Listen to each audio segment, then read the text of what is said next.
নমস্কাৰ দৰ্শকসকল, এই মুহূৰ্তত আহি পৰিছে আজিৰ কেইবাটাও গুৰুত্বপূৰ্ণ খবৰ। দৰ্শকসকল, এনে ধৰণৰ খবৰসমূহ নিতৌ চাবৰ কাৰণে চেনেলটো ছাবস্ক্ৰাইব কৰি ভিডিঅ'টোত এটাকৈ লাইক কৰি দিব। দৰ্শকসকল, আহক তেন্তে আজিৰ খবৰ কেইটালৈ আগবাঢ়ো।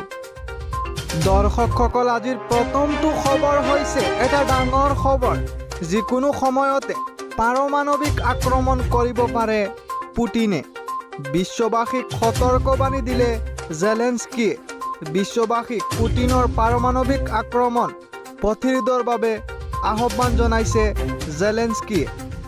ৰাছিয়াৰ মস্কোৱা নৌজাহাজ ধ্বংসৰ পাছতেই এই সতৰ্কবাণী ইউক্ৰেইনক। 50 দিনতো ইউক্ৰেইন দখলত ব্যৰ্থ হৈছে ৰাছিয়া, আৰু তাৰ বাবে এই সতৰ্কবাণী জাৰি কৰা হৈছে। যুদ্ধত বিফল হোৱাৰ বাবে ৰাসায়নিক আক্ৰমণৰ সহায় লোৱাৰ সম্ভাৱনা পুটিনৰ। ই কেৱল ইউক্ৰেইনবাসীৰ বাবে নহয়, বিশ্ববাসীৰ বাবেও এটা বিপদজনক। পুটিনে কৌশলগতভাৱে পাৰমাণৱিক আক্ৰমণ কৰাৰ সম্ভাৱনা আছে। বিশ্ববাসীলৈ সতৰ্কবাণী দিলে জেলেনস্কিয়ে। দৰ্শকসকল, আজিৰ 2 নম্বৰ খবৰটো হৈছে 1 জুলাইৰ পৰা 300 ইউনিটলৈকে বিনামূলীয়া বিদ্যুৎ প্ৰদান, আৰু প্ৰতিটো পৰিয়ালে লাভ কৰিব 300 ইউনিটলৈকে বিনামূলীয়া বিদ্যুৎ।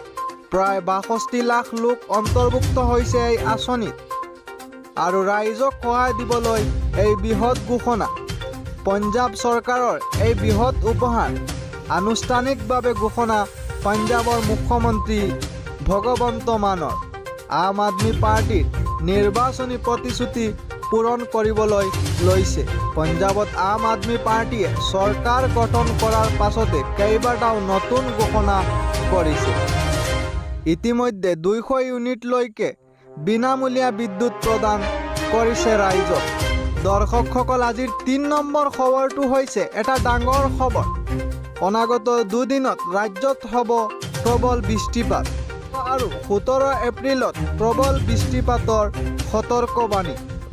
অনাগত 2 দিনলৈ ৰাজ্যত অব্যাহত থাকিব ধুমুহা আৰু বৰষুণ। বিজুলী ঢেৰেকণিৰে প্ৰবল বৃষ্টিপাত হ'ব ৰাজ্যৰ বিভিন্ন প্ৰান্তত। অৰুণাচল আৰু মেঘালয়তো সতৰ্কবাণী দিয়া হৈছে প্ৰবল বৃষ্টিপাতৰ।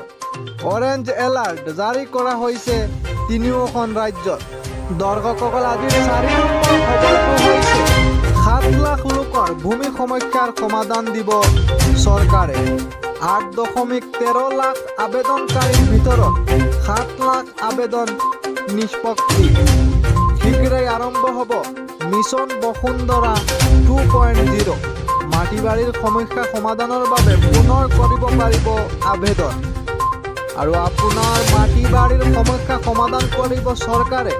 বৃহৎ ঘোষণা কৰিলে বহুকেইটা নতুন সেৱা অন্তৰ্ভুক্ত কৰা হৈছে মিছন বসুন্ধৰা 2.0। যথাযোগ্যভাৱে প্ৰযুক্তিৰ ব্যৱহাৰ কৰা হ'ব। BGR আৰু PGRত বসবাস কৰা লোকক ভূমিৰ অধিকাৰ প্ৰদান কৰিব। দীৰ্ঘ সময় ধৰি ভিলেজ গ্ৰেজিং ৰিজাৰ্ভ আৰু প্ৰফেচনেল গ্ৰেজিং ৰিজাৰ্ভত বসবাস কৰা খিলঞ্জীয়া লোকক প্ৰদান কৰা হ'ব ভূমি। প্ৰথম পৰ্যায়ৰ সেৱাসমূহ মিছন বসুন্ধৰা 2.0ত অব্যাহত থাকিব।